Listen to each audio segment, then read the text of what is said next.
Let's talk about the fantasy impacts from today's trade deadline.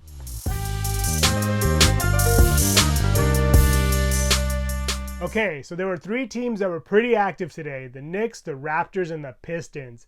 Let's start off with the Knicks. The Knicks traded for Alec Burks and Bojan Bogdanovic, and both of them could see some pretty good minutes right away. The Knicks are already down Julius Randle, Mitch Robinson, and OG Anunoby, and they just lost Jalen Brunson to an ankle injury. That doesn't seem quite as serious, but they definitely need scoring and playmakers in the interim. And I think Burks and Bogdanovic both have a chance to get close to 25 to 27 minutes a night right away. Bogdanovic is a proven scorer, and Burks has quietly been one of the best six men in the league over the past month and some change. I would keep an eye on both of these players, and I would not hesitate to stream them in games where they're starting and getting some good minutes. Now let's talk about the team on the other side of this trade. The Pistons were arguably the most active team today. They traded for Simone Fontecchio, they waived 5 players, including the former 7th pick overall Killian Hayes. They also waived Joe Harris and Danilo Gallinari.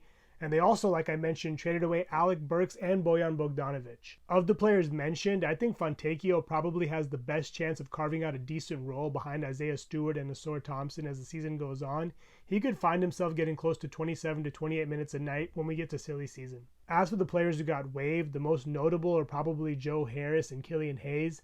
Harris will probably be a prime buyout candidate, and it wouldn't be shocking to see him go to a team like the Lakers.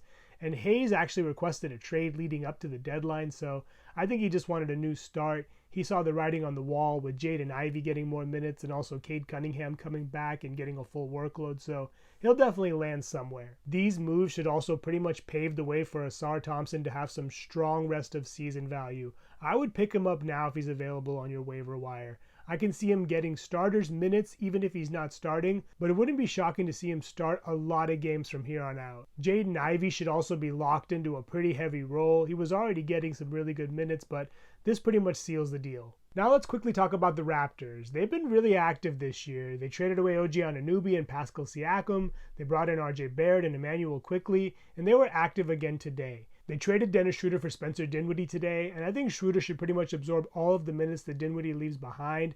I think he could even have a bigger role. Ben Simmons is not quite trustworthy, and Dennis Smith Jr. is more of a reserve.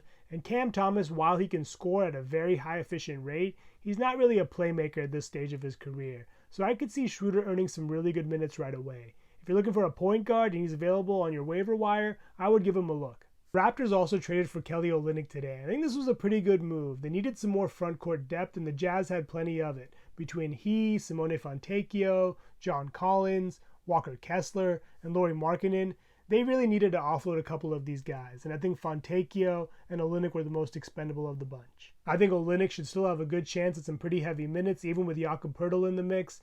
They haven't really replaced Pascal Siakam, and they need a second center to pick up the slack. Lastly, I want to talk about 3 players who we all thought might get traded but didn't.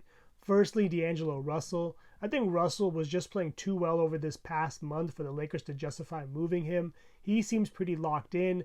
I think he will taper off, but while he's hot, I think he's worth owning, and I wouldn't trade for him at this point. I feel he's a sell high candidate, but if you do have him on your team, I would ride him while he's hot. Next, DeJounte Murray. I thought Murray was almost guaranteed to be moved because we've seen that he and Trae Young, while both talented, really haven't coexisted the way we all envisioned. But it seems like he's going to stay put. They're going to try to make it work, and he should have similar value for the rest of the year. Lastly, Andre Drummond. Drummond has been one of the best players on a permanent basis. He's been one of the best backup centers in the league this year. And if you're looking for a low-end big that's very capable of having big performances, I would not hesitate to pick him up. He definitely has some streaming value, but I think he's worth rostering in 14-team leagues as well. Those are some fantasy updates following the trade deadline. Thank you so much for watching. Please subscribe and let me know your thoughts on today's trades in the comments below.